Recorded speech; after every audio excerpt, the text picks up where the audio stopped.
जब किसान खुश तो देश मजबूत, यानी किसान की तरक्की ही देश की तरक्की है।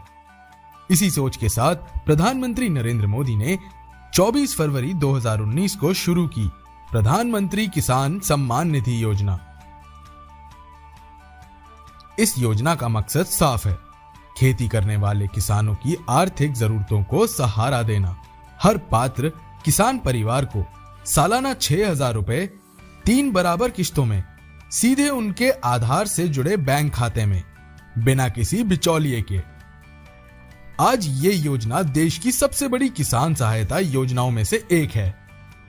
2019 में योजना की शुरुआत के बाद से अब तक 21 किश्तों के जरिए 4.09 लाख करोड़ रुपए से ज्यादा सीधे किसानों के खातों में ट्रांसफर किए जा चुके हैं। यह है पारदर्शिता, यह है टेक्नोलॉजी का सही इस्तेमाल, जहां पैसा सीधे किसान तक पहुंचता है डायरेक्ट बैंक ट्रांसफर के जरिए। अंतरराष्ट्रीय संस्था international food policy research institute की स्टडी बताता है कि इस पैसे से किसानों ने बीज, खाद और खेती के साधनों में निवेश बढ़ाया, उन पर कर्ज का दबाव कम हुआ और जोखिम उठाने की ताकत बढ़ी।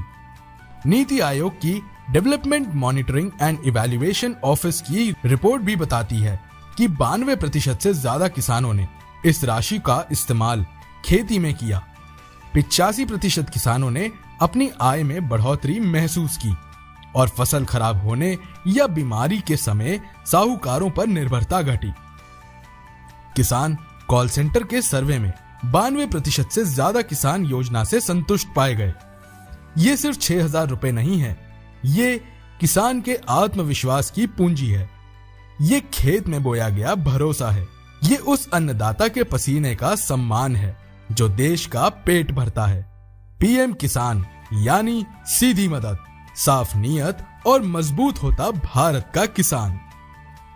मेरे किसान भाइयों बहनों, जब केंद्र में किसान का हित सोचने वाली, किसान की चिंता करने वाली सरकार होती है, तभी इस तरह की योजनाएं मुमकिन होती है, जमीन पर उतरती है, नामुमकिन को भी मुमकिन करके दिखाते हैं।